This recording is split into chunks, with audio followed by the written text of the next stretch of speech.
शहराच्या चौकात झोपड्यांमध्ये एक हुंदका आहे, एक हंबरडा आहे, जो राम कृष्ण हरी माऊली म्हणत एखाद्या नव्या ठाकरेची वाट बघत बसलाय.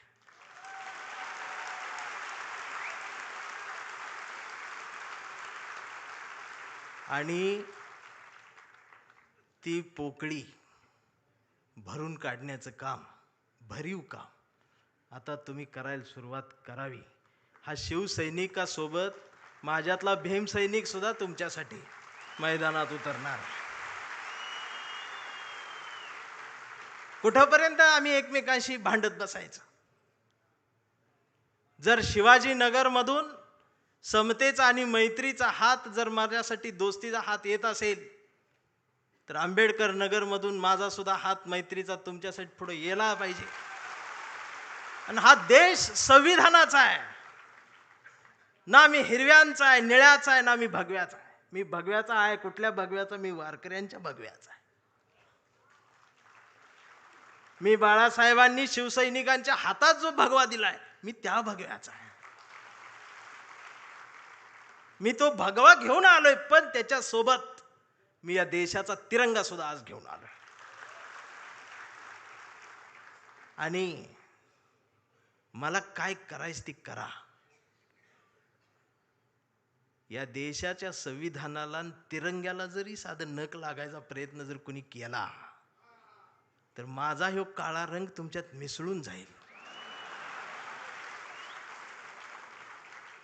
आता ही भाषाच कळत नाही यांना, वैचारिकपणच राहिलं नाही. राऊत साहेब लगेच मारतेत, अंगावरच येते, शाईच टाकायला देश आहे. परवा एका कार्यक्रम सुरू करायच्या आधी ती DYSP माझ्याकडे आली, म्हटले भाषण करू नका. म्हटलं काय झालं? काही संघटना तुमच्यावर शाई टाकायला. मी म्हटलं मी लय लांब आलोय, करू देते. बाजूला ते कॉन्स्टेबल बघत होत माझ्याकडे, ते हसायला लागलं मला बघून. म्हटलं काय झालं, का हसताय? तर म्हटले तुमचं तोंड काळ करणार आहे.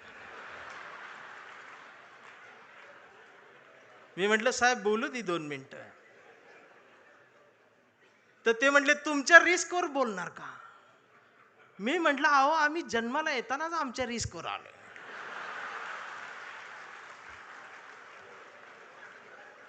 मी भाषणाची सुरुवात केली, म्हटलं जे कोणी शाई टाका आलेत त्यांना विनंती एवढी आहे, म्हटलं तुम्ही चुना आणा, अजून काय काळ घालणार. हे जी घसरण झाल्या आमच्या शहाणपणाची, मी या मराठी मातीचा सांगावा घेऊन आलोय तुमच्यासाठी की तुमची गरज महाराष्ट्राला आहे.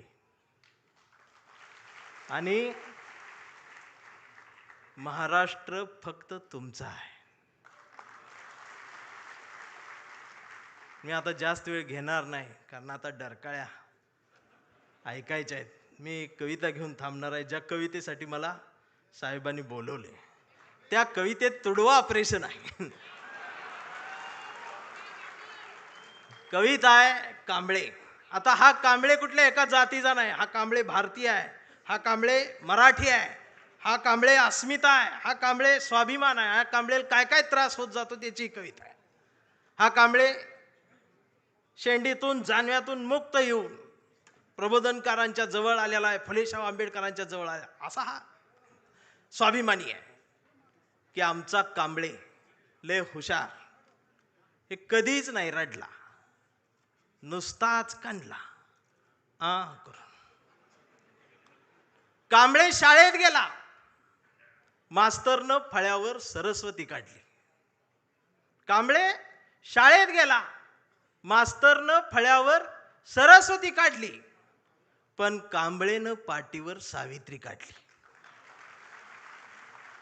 मग मास्तरनं चिडून कांबळेला असा तुडवला, असा तुडवला, असा तुडवला, पण कांबळे नाही रडला, नुसताच कांडला करून.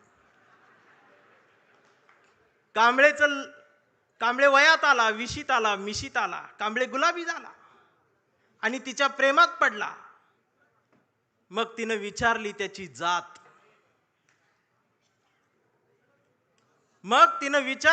जात, कांबळे म्हणाला वेडे मी माणूस, माणूस माझी जात, प्रेमात कसली आली जात. मग माणूस माझी जात म्हटल्यावर तिनं बरोबर ओळखली जात. मग तिनं बी कांबळेला असाच तुडवला, असाच तुडवला. पण कांबळे बी हुशार, नाही रडला, नुसताच